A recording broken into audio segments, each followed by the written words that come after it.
try to take at least a few questions. Let me say one other thing. If any of you know anything about my background, I live in Cincinnati now. I love Cincinnati. The Bengals out there. I know we're in Lions country, but it's all right. But my family historically, in some ways, we were immigrants to Ohio from Appalachian, Kentucky, from the mountains of Kentucky. And anybody who has family from eastern Kentucky or West Virginia or East Tennessee, you know, it's some of the most beautiful country in the entire world. They've got mountains, but mountains that are green and beautiful and lush. It's my favorite. It's so beautiful. It's one of the most beautiful parts of the entire country. From Hocking Hills, Ohio, further south, it's incredible. But here's why I talk about this. One of the things that bothers me, and you heard this in the intro video, is when people say that America is an idea.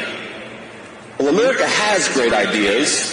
Our Constitution was founded upon great principles, but America is not just an idea. Because in southeastern Kentucky coal country, there's a plot of land that my wife and I own, and it's got a family cemetery on it. And in that cemetery are people who were born around the time of the Civil War. And if my children are eventually buried there, as I hope they will be, there will be 7 generations of my family connected from the Civil War all the way to the 21st century. And there are people in that cemetery who fought in multiple American wars. There are people in that cemetery who raised children, who built a life in this country. We are not just an idea, ladies and gentlemen. America is our home. And if there is a single principle at stake in this election, a single principle, it's that the Democrats are trying to turn this country, are trying to turn our home into a shithole, and we ain't going to let them, are we? Absolutely not. Absolutely not.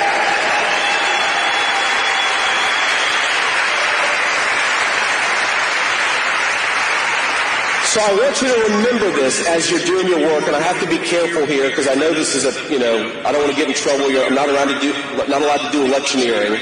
I'm not allowed to tell you who to vote for example, but you probably guessed who I want you to vote for president. But what I can say is get out there and do everything you can to help take this country back. This state that we're sitting in right now could be decided by 1,000 votes. That's how close this state could be. Not just the presidential election, but the Senate election too. That's true in Pennsylvania. It's true in Wisconsin. I think in Ohio we got things locked down, but we need as many people to help and do everything that they possibly can. Because the people, my family members, who depend on good jobs, who depend on safe communities, my family and your family and the people who built this country, they are not going to be well served if 2024 goes in the wrong direction. So stand up, fight for this country that we love, do everything that you can to make sure it goes the right direction. We all have our part to play. And every single day I wake up and I ask myself, what can I do to make this election go in the right direction? Every single one of us has a role to play. Thank you all for the role that you're playing. God bless you. I'm rooting for you, and I want us all to do as much as we possibly can. Thank you for having me, and thank you for doing what you do. Thank you, and God bless you guys. Now, questions?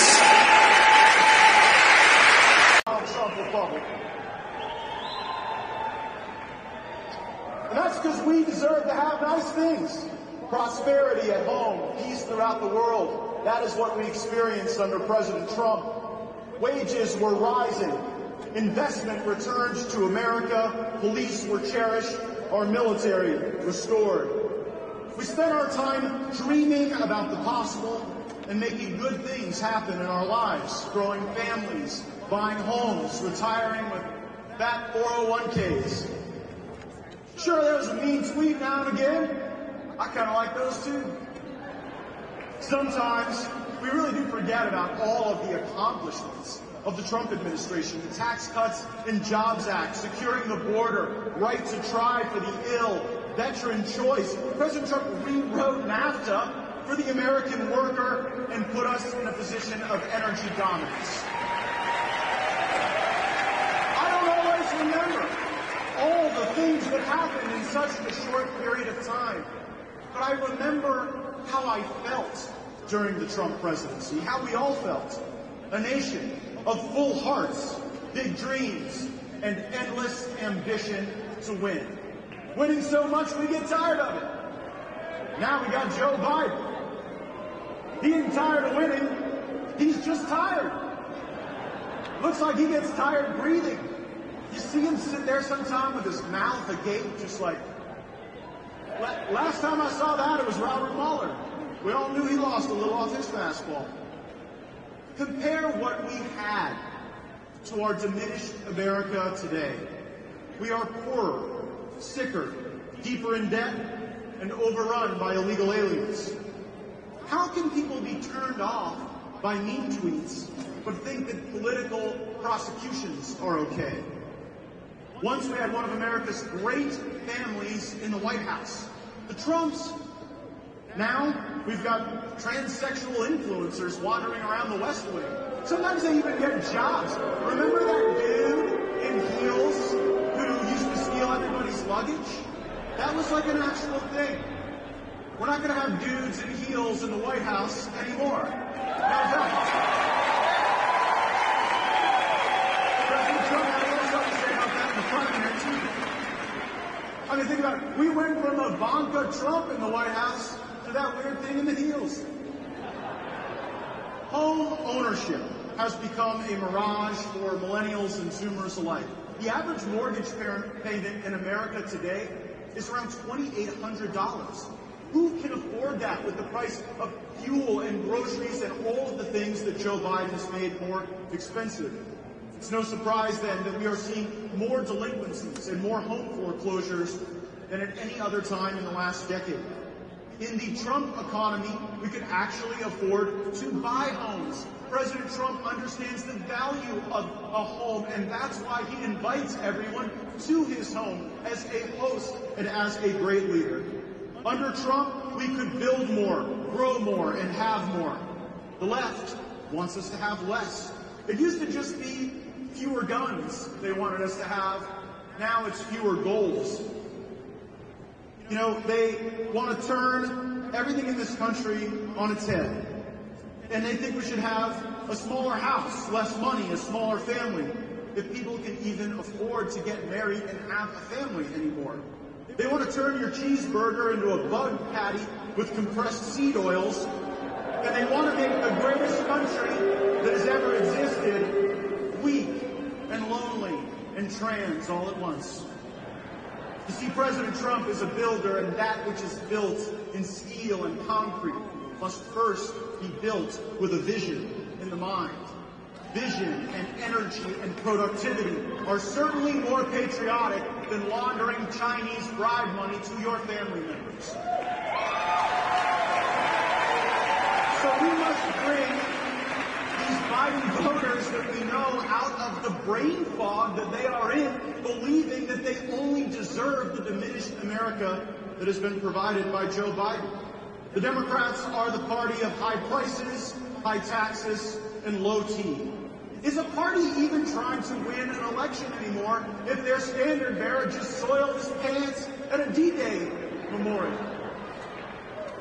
We are the proud party, and they are ashamed. What else explains the left's self-defeating embrace of the DEI agenda? DEI is an order form for people. Not about good or qualified or credentialed or talented, just immutable characteristics, that which you cannot change. Are you black, white, Muslim, gay? I don't care if it's politically correct or not. I will never come off the proposition that I learned from reading Martin Luther King Jr. in school. We will judge people not by the color of their skin, but by the content of their character.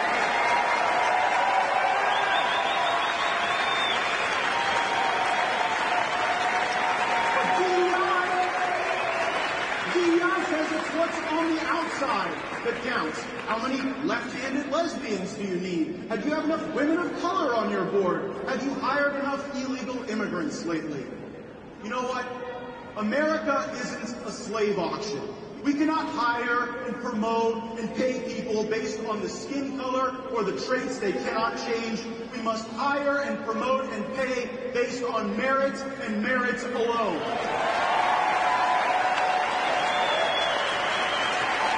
Those who push DEI are no different than a fentanyl dealer because they are both selling a poison into our communities, disguised as pain relief.